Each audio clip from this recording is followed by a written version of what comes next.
So the next thing that is popping in the news, we see that legendary dancehall artist we are talking about, Mavado, he recently released a song and it is called The Top Shotta Is Back. And people, that song is presently trending at #1 on the YouTube chart. So people, we see that this is a good move for Mavado and this might be his biggest song for 2019. And he basically can guarantee himself that he is going to get relevance in the dancehall space. Now people, when you think about Mavado, he is not the most lyrical artist. It is all about the melody and harmony. It is all about that gangster for life sound. So anyway, in this song, he is talking about the enemies them have flip up and him going to empty the whole clip on them and Rete and Lele. He is letting them know that he is going to blood them up. He is basically letting them know that there are some chatty mouth, not a badness. They don't have no badness. They are fake gangsters. They are wanksters, Rete and Lele. So Mavado is basically making them know so them a walk and talk, no action back of that, no badness back of that. Them just some dry land shark. And one of the most impressive line are the line that it seemed like he was throwing some shots, some subliminal at some artists. We are talking about Vybz Kartel, we are talking about Beenie Man, we are talking about Massacre. Because we see those artists are saying that they are the king of dancehall. So he is letting them know so everybody wants to be the tongue boss. So people, that definitely is a subliminal diss. Aimed at some artists, aimed at some specific artists. People, let me know who you think. Is he talking about Beenie Man? Is he talking about Massacre? Or is he talking about his rival for life? We are speaking about Vybz Kartel. Let me know what you think in the comment section. So people, like me say, it is not the most lyrical song, but it is to the point. So he is saying that he is killing everything from the other side. And people, when you talk about the other side, we are talking about the Gully side and we are also speaking about the Gaza. Because you know of that infamous clash, we are talking about the most legendary clash in a dancehall. We are speaking about the era of all era. So based on what most people would say is the most significant line in the song, it seems like Mavado wants a Gully and Gaza war part 2. It seems like Mavado is calling out Vybz Kartel once again. But is Vybz Kartel in the state of mind due to the fact that he has his appeal pending? People, let me know what you think in the comment section.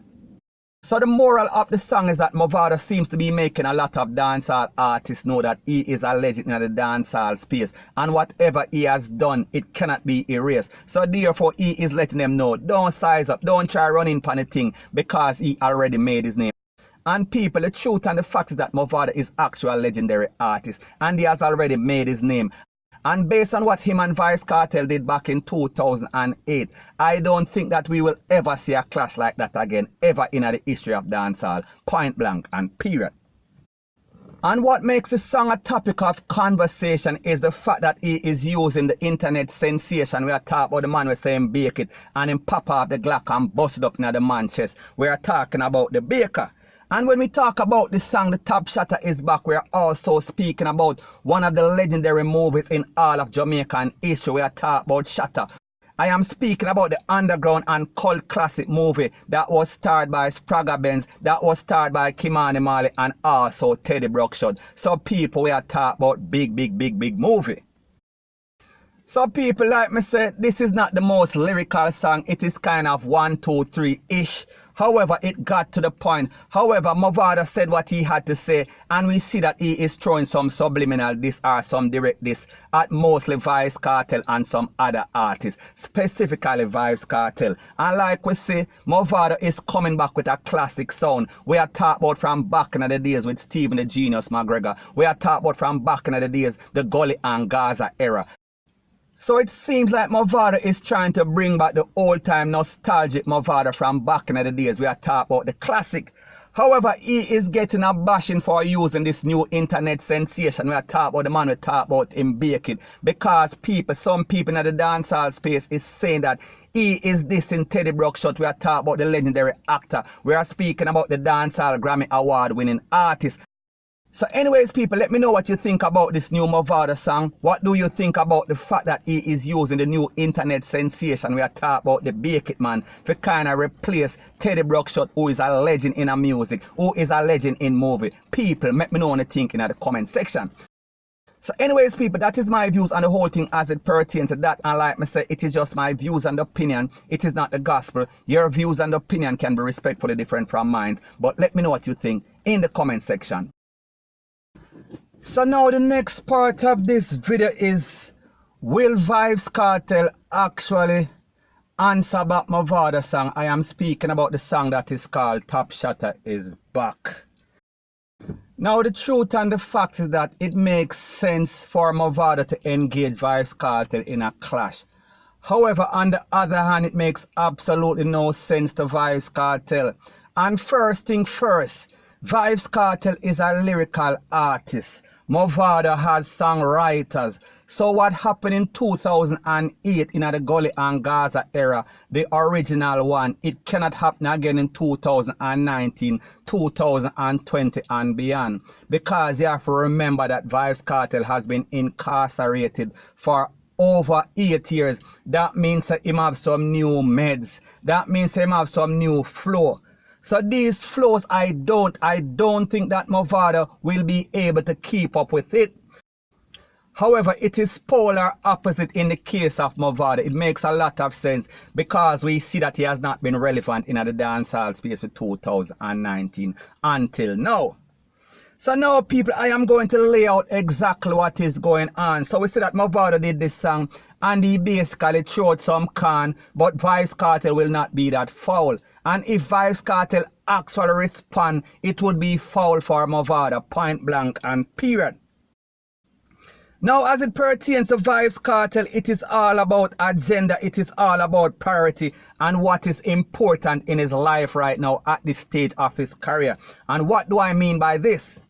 And people, the truth and the fact is that when we think about what is going on in the dancehall space as far as the dancehall hierarchy is concerned, Vybz Kartel was the man in a dancehall pre-incarceration and he will still remain the man after him come out. We are talking about way, long after him come out until he retires, based on what I am seeing going on right now, based on his lyrical ability, based on his delivery, based on everything.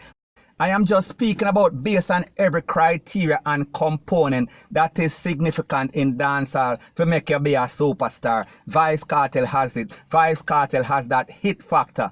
So my point in saying this is that Vybz Kartel won't be studying Mavado in the least bit of way. He will seem as very insignificant. He will seem as very irrelevant in the dancehall space. He will seem as number 256 in the NFL draft, the most insignificant person.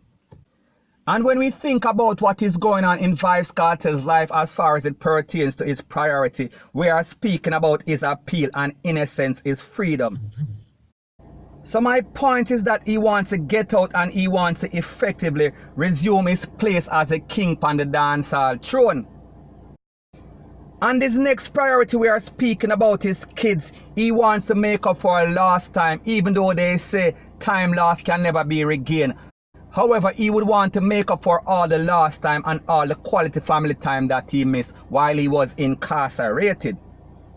So my point in saying all of this is that Vybz Kartel would regard a clash with Mavado as being insignificant. It would be irrelevant. It would be something that is not on his list of priority right now. The timing is just dead wrong, point blank and period. So when we talk about priorities, we are speaking about if and when he is free, all the interviews. I am speaking about interviews with all the big media houses. May I talk about the VH1, may I talk about BET. I am speaking about every one of these persons, all of these media houses will be lined up at Vybz Kartel foot or door, hoping to get the first exclusive interview. And people, you know that when he comes out, all of those interviews are going to cost a lot of money because he will be the buzzing topic in our entertainment, in our international entertainment. And when I think about his next priority or top priority, I am speaking about all the international collaborations that will be lined up for him. We are speaking about all the hip-hop artists. We are talking about all of the R&B and pop artists. And we are talking about all of the Rihanna, Ray Tay and Lele. Everybody will be waiting. Everybody wants a piece of Vybz Kartel because like we see, he will be eagerly anticipated. His release from prison will be one of the biggest in the history of entertainment. And the next on his priority list, we are speaking about hitting the studio, and we are talking about Capture is king of dancehall space rightfully. We are talking about as a free man, because people will see that he did it 8 years of incarceration. So just imagine what is going to happen when he hit the street. People dead, point blank and period.